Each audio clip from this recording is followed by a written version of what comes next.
please like the video and subscribe the channel.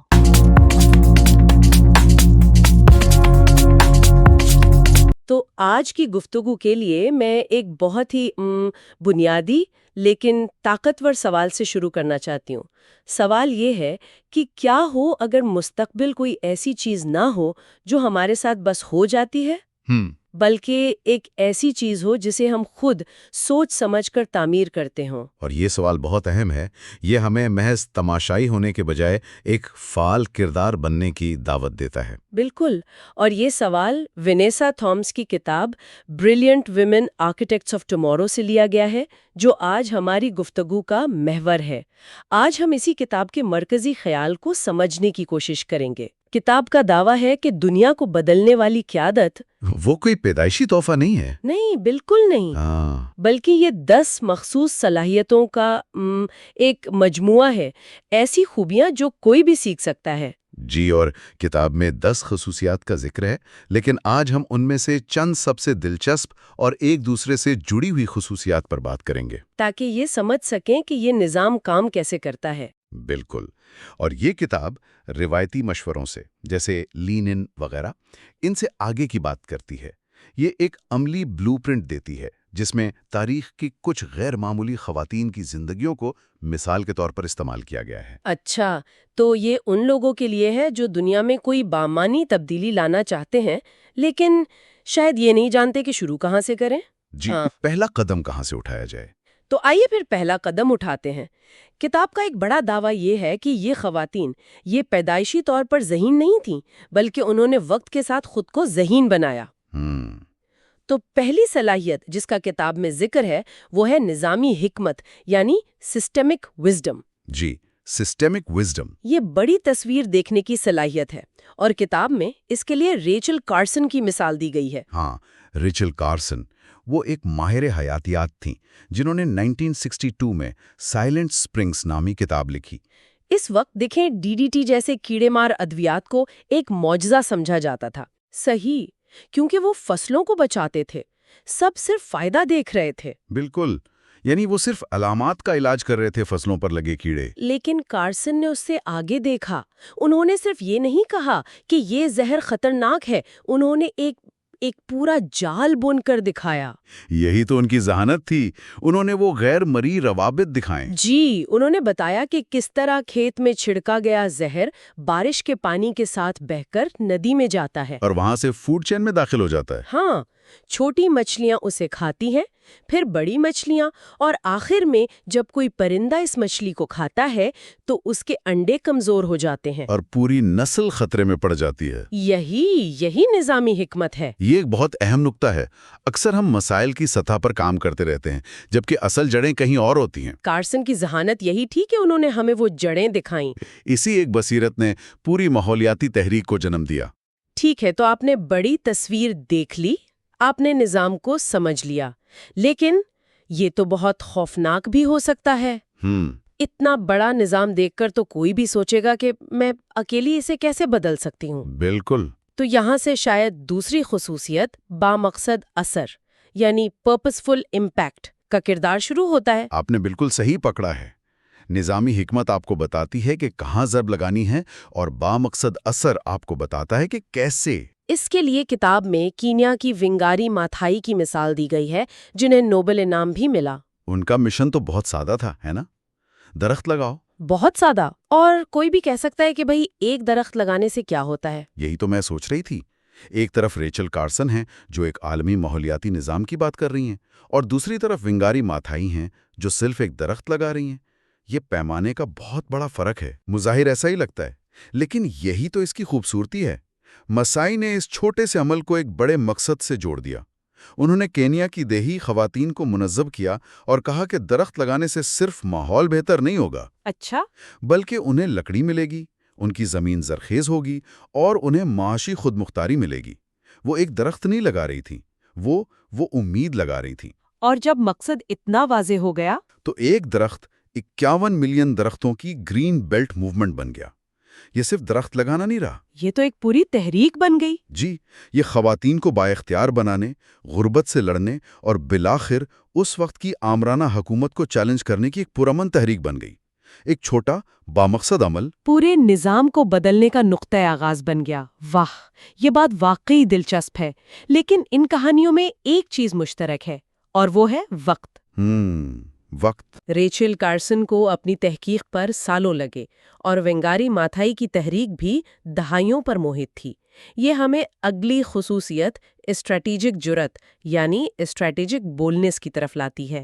یہاں Caitlin کیریکو کی کہانی وہ تو ناقابل یقین ہے۔ بالکل، انہوں نے تقریباً 40 سال mRNA تحقیق پر کام کیا، جس کی بنیاد پر آج ہم کووڈ-19 کی ویکسینز دیکھ رہے ہیں۔ 40 سال؟ اور یہ 40 سال پھولوں کی سیج نہیں تھے، ان کی کہانی جد و جہد کی ایک طویل داستان ہے۔ انہیں بار بار گرانٹ سے مسترد کیا گیا۔ ان کے ساتھی سائنسدانوں نے ان کے کام کو فضول قرار دیا، انہیں یونیورسٹی میں عہدے سے تنزیلی کا سامنا کرنا پڑا۔ مطلب ایک وقت ایسا بھی آیا کہ ان کی تنخواہ اتنی کم تھی کہ گزارا مشکل تھا۔ زیادہ تر لوگ تو کب کے ہمت ہار چکے ہوتے، تو پھر انہوں نے یہ سب کیسے برداشت کیا؟ یہ صرف ضد تو نہیں ہو سکتی؟ نہیں، کتاب یہی کہتی ہے کہ یہ ضد نہیں، یہ اسٹریٹجک جرات تھی، یہ کوئی اندھا اعتماد نہیں تھا۔ اچھا۔ وہ اپنے ڈیٹا پر یقین رکھتی تھیں، اور انہیں ایک طویل مدتی ویژن نظر آ رہا تھا۔ وہ جانتی تھیں کہ اگر وہ کامیاب ہو گئیں تو یہ ٹیکنالوجی طب کی دنیا میں انقلاب لا سکتی ہے۔ تو یہ ایک سوچا سمجھا خطرہ تھا۔ بالکل، ایک سوچا سمجھا خطرہ جس پر وہ قائم رہیں۔ ان کی ثابت قدمی اس بات کا ثبوت ہے کہ بعض اوقات دنیا کو آپ کے ویژن کو سمجھنے میں دہائیاں لگ جاتی ہیں۔ لیکن یہاں میرے ذہن میں ایک دلچسپ کشمکش پیدا ہو رہی ہے۔ کیٹلن کیریکو کا سفر وہ بہت تنہا لگتا ہے۔ وہ اکیلے اپنے نظریے کے لیے لڑتی رہیں۔ کیا یہ خیال اجتماعی ذہانت یعنی کولیبریٹو جینیس کے تصور سے متصادم نہیں ہے، جس کی آج کل بہت بات ہوتی ہے؟ یہ ایک بہترین سوال ہے، کیونکہ یہ ہمیں قیادت کی پیچیدگی کی طرف لے جاتا ہے۔ کتاب یہ نہیں کہتی کہ ہر مسئلے کا حل ایک ہی ہے۔ اچھا؟ دیکھیں، کیریکو کا مسئلہ ایک سائنسی چیلنج تھا۔ اسے حل کرنے کے لیے گہری انفرادی توجہ اور سالوں کی تحقیق درکار تھی۔ وہاں تنہا ڈٹے رہنا ہی صحیح حکمت عملی تھی۔ لیکن جب مسئلہ سماجی تبدیلی کا ہو تب اکثر ایک مختلف قسم کی ذہانت کی ضرورت پڑتی ہے، جسے کتاب اجتماعی ذہانت کہتی ہے۔ اور اس کے لیے کتاب میں ترانہ برگ کی مثال دی گئی ہے، جنہوں نے می ٹو کی تحریک شروع کی۔ جی، ترانہ برگ نے یہ دو الفاظ 2006 میں استعمال کیے تھے، ایک دہائی سے بھی پہلے جب یہ عالمی سطح پر مشہور ہوئے۔ تو ان کی ذہانت کیا تھی؟ ان کی ذہانت کوئی پیچیدہ نظام بنانے میں نہیں تھی، بلکہ انسانی تجربے کی ایک مشترکہ سچائی کو پہچاننے اور اسے ایک سادہ نام دینے میں تھی۔ انہوں نے ایک بیج بویا تھا، اور پھر سالوں بعد ایک ٹویٹ نے اس بیج کو ایک عالمی جنگل میں بدل دیا۔ بالکل۔ اس سے یہ ظاہر ہوتا ہے کہ قیادت ہمیشہ سامنے سے جھنڈا لے کر چلنے کا نام نہیں، کبھی کبھی یہ صرف ایک ایسا پلیٹ فارم بنانے کے بارے میں ہوتا ہے جہاں دوسرے لوگ اپنی آواز تلاش کر سکیں۔ جی ہاں، برگ نے کوئی حکم نہیں دیا، انہوں نے دوسروں کو اپنی کہانیاں سنانے کی اجازت اور ہمت دی۔ انہوں نے لاکھوں لوگوں کو ایک دوسرے سے جوڑا اور اس اثر کو کئی گنا بڑھا دیا۔ یہ قیادت کا ایک غیر مرکزی ماڈل ہے۔ یہ اس خیال کو جنم دیتا ہے کہ عظیم کام ہمیشہ ایک فرد نہیں کرتا، بلکہ جڑے ہوئے لوگ کرتے ہیں۔ جی، اور یہ ہمیں براہ راست ایک اور خصوصیت سے جوڑتا ہے، جرات مندانہ اصلیت یعنی کریجس آتھینٹسٹی۔ ہاں، گریٹا تھنبرگ کی مثال، ایک 15 سالہ لڑکی جو اکیلے سویڈن کی پارلیمنٹ کے باہر ایک پلے کارڈ لے کر بیٹھ گئی، جس پر لکھا تھا موسمیاتی تبدیلی کے لیے اسکول ہڑتال۔ اس سے زیادہ غیر روایتی اور حقیقی عمل کیا ہو سکتا ہے؟ اور سوال یہ ہے کہ ان کی طاقت کہاں سے آئی؟ ان کے پیچھے کوئی بڑی تنظیم نہیں تھی، کوئی پیسہ نہیں تھا۔ ان کی طاقت ان کی آواز میں تھی، ان کی غیر متزلزل اور حقیقی آواز میں۔ انہوں نے بالغوں یا سیاستدانوں کی طرح بات کرنے کی کوشش نہیں کی، انہوں نے ایک نوجوان کے خوف، غصے اور فوری کارروائی کی ضرورت کے نقطے نظر سے بات کی۔ ان کی سچائی اتنی کھری تھی کہ اسے نظر انداز کرنا ناممکن ہو گیا۔ یہی جرات مندانہ اصلیت ہے، جب آپ کا پیغام اور آپ کی ذات ایک ہو جائے۔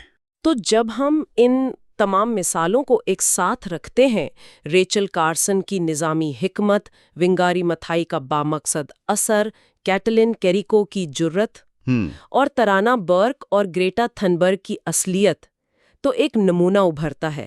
یہ صرف 10 خوبیوں کی ایک فہرست نہیں لگتی۔ نہیں، یہ ایک دوسرے سے جڑے ہوئے اوزار ہیں بالکل، یہ ایک دوسرے کو تقویت دیتے ہیں، اور کبھی کبھی ایک دوسرے پر انحصار بھی کرتے ہیں۔ جیسے کہ گریٹا تھنبرگ کے پاس ریچل کارسن جیسی نظامی حکمت تھی۔ وہ موسمیاتی تبدیلی کے پورے نظام کو سمجھتی تھیں، لیکن ان کی بات کو سننے پر مجبور کرنے کے لیے انہیں اپنی جرأت مندانہ اصلیت کی ضرورت پڑی۔ درست۔ اسی طرح کیٹلن کیریکو کے پاس بے پناہ جرأت تھی، لیکن اگر اس کے پیچھے انسانیت کی بھلائی کا ونگاری متھائی جیسا کوئی بڑا مقصد نہ ہوتا تو شاید وہ اتنی دہائیوں تک قائم نہ رہ سکتی۔ بالکل، اور یہ ایک دلچسپ توازن ہے۔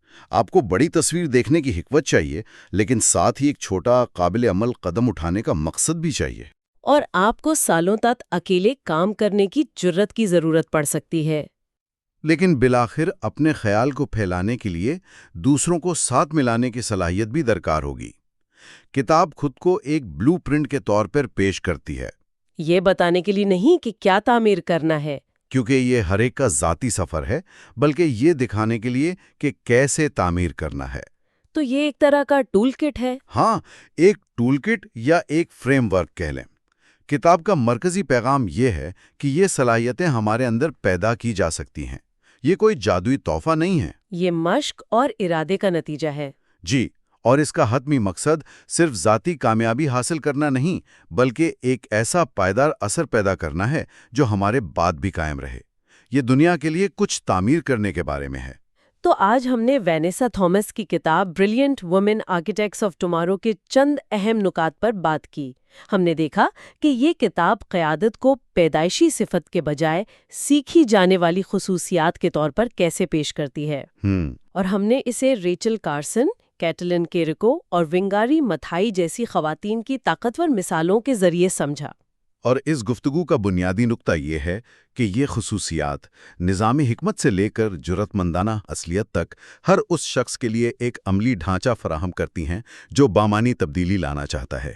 یہ اس مشہور خیال کو چیلنج کرتی ہے کہ شروع کرنے کے لیے آپ کا غیر معمولی ہونا ضروری ہے۔ بالکل، بلکہ کتاب کا کہنا ہے کہ کوئی بھی بامقصد مشق اور ثابت قدمی کے ذریعے غیر معمولی بن سکتا ہے۔ اور مجھے کتاب کی یہ بات بہت پسند آئی کہ یہ ان بڑے پیچیدہ نظریات کو بہت سادہ اور قابل عمل اعمال سے جوڑتی ہے۔ جی، کتاب کا اختتام ایک سادہ مگر طاقتور جملے سے ہوتا ہے۔